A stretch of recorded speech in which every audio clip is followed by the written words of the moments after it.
radis. Ito ngayon yung ating alamin kung bakit masarap ang radis. Pero karamihan sa atin, ano ba ang pinakagusto nyo sa radis o labanos? Raw or isahog siya sa gulay? Ang akin na preferred ko ay raw kasi mas masarap siyang gawing salad. Ang iba kasi sa atin, pagka ito ang gulay, hindi kumakain dahil sa mapait siya o medyo maanghang, mahalang sa Bisaya, at saka yung amoy niya parang amoy lupa, ganun. Pero alam nyo ba mga kapatid na ang radis ay maraming benepisyo para sa ating katawan. Gaya na lang ng mga may sakit sa puso, mga may nahihirapan sa mga ugat-ugat,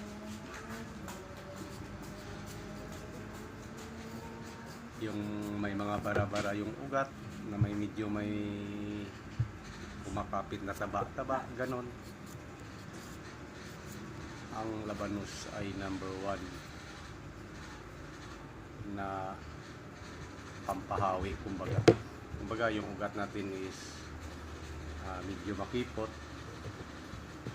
Ang labanos, isa siya sa source na pwede natin kainin upang ang ugat natin na medyo sarado ay ibubuka niya.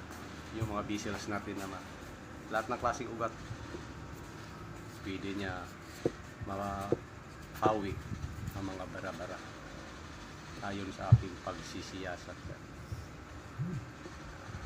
Minsan kasi nagbabasa din tayo, nanonood ng mga ano ng bawat pagkain, kaya may natutunan tayo at i-share ko rin yun sa inyo para mayroon din kayong alam na ang radis ay isa sa pinaka may pakinabang sa ating katawan, lalo na yung may mga high blood, yung mga paika-ika ng maglakad, yung may mga arthritis. Number 1 ito. Kasi yung mga ugat-ugat natin na mga kumikipot na medyo barado, pag kumain ka ng radis, hinahawa niya or nililinisan niya yung mga vessels sa ating katawan. Kaya ito ngayon ang ating kakainin para yung mga ugat-ugat natin o sakit sa puso ngayon lalo na ngayon, lagi tayo uminom na malamig dahil mainit. Yun ang number 1 na nag-ano sa ating mga ugat-ugat. Kaya gagawa tayo ng salad na labanos. Yan. Iba kasi dito pag kumain, pag na isahog to sa sinigang, hinahawi, hindi kinakain, sinisit aside kasi ang kinakain nila yung sitaw lang, okra, ganon. Pero hindi nila alam na ang labanos ay may pakinabang sa ating katawan. Mas preferred ko dito yung raw lang siya, yung hindi siya nadaan sa apoy, kasi mas organic siya.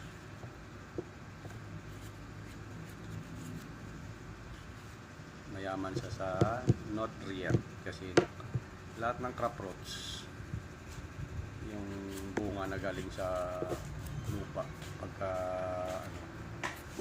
maraming nutrients yan, tsaka low fiber. So ayan na siya, malinis na yan eh. Gagayahin na natin siya.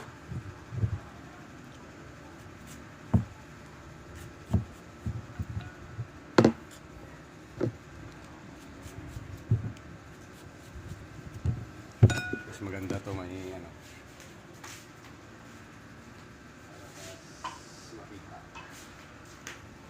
Mas matis. Ayan siya guys ah.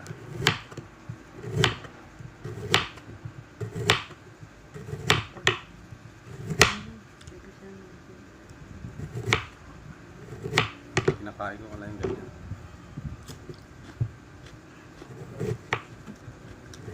Ayun na guys, pagka lagi kayong kumakain ito, wala kayong malasahan ako.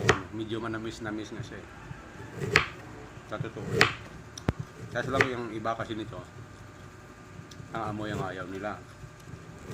Tsaka yung medyo anghang-anghang. Parang kumakain ka lang din ng langkawas, ay ng singkamas. Oh. Sarap to.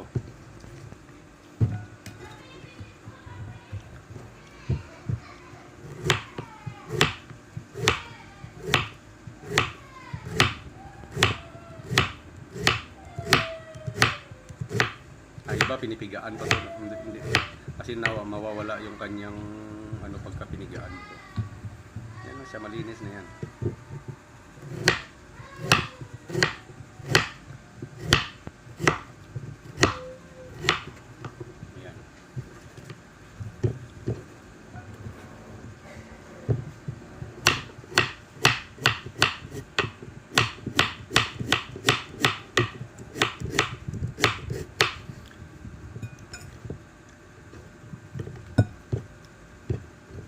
Actually, matagal na akong kumakain talaga nito.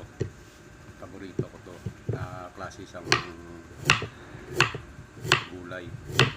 Pero nung isang araw na habang nagbabasa ako, dumaan ito siya. Nabasa ko. Doon ko nalaman na kung gaano pala kahalaga yung kanyang benepisyo nito sa ating katawan.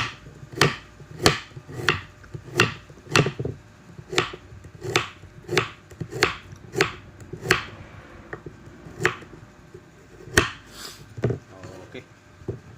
So, ayan na siya. Yan. Plus, dagdagan natin ng kamatis. Lycopene. Ang atin namang makukuha dito. Good for the heart din. Diba?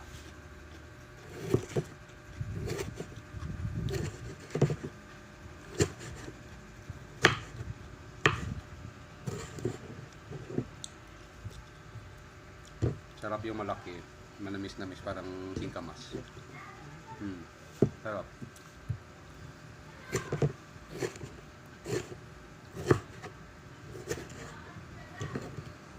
Yun. Ito siya. Lagyan yan. Tapos dagdagan naman natin ng antibiotic. Sibuyas.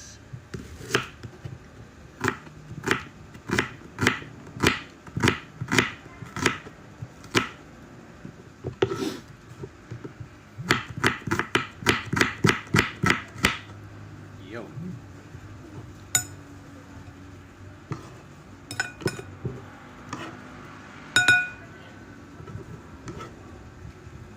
Ang iba kasi nilalagyan nila para hindi nila maramdaman yung o mawala yung kanyang medyo pait or anghang. Nilalagyan nila ng lemon or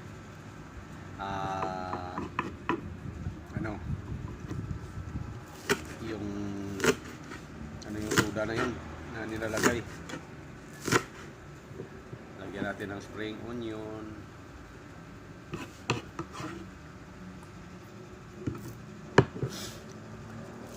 Kadalasan yan limon nilalagay nila.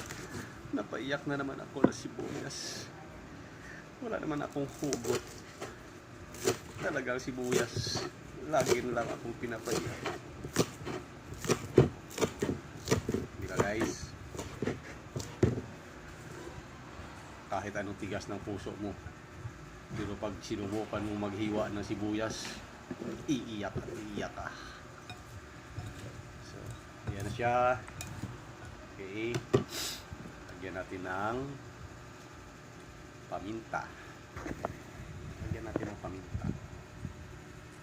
So, black pepper. Tapos,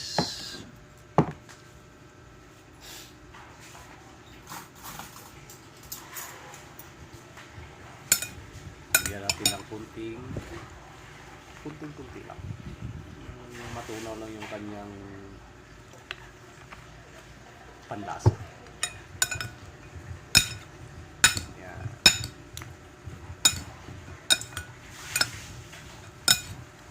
Halo-halo lang.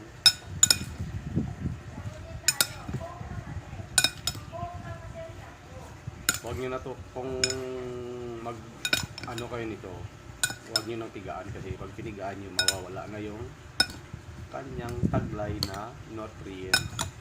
Sasama na dun sa pagtiga mo. Yun. Tapos lagyan natin ng kunting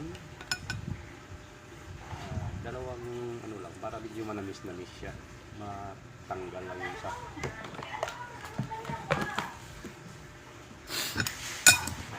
Yan. Walang asin to ha. Bawal tayo mag-asin. Bawal sa atin yung asin. Yan na siya.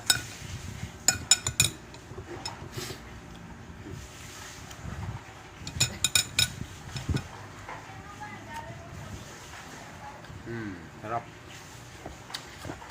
Marait.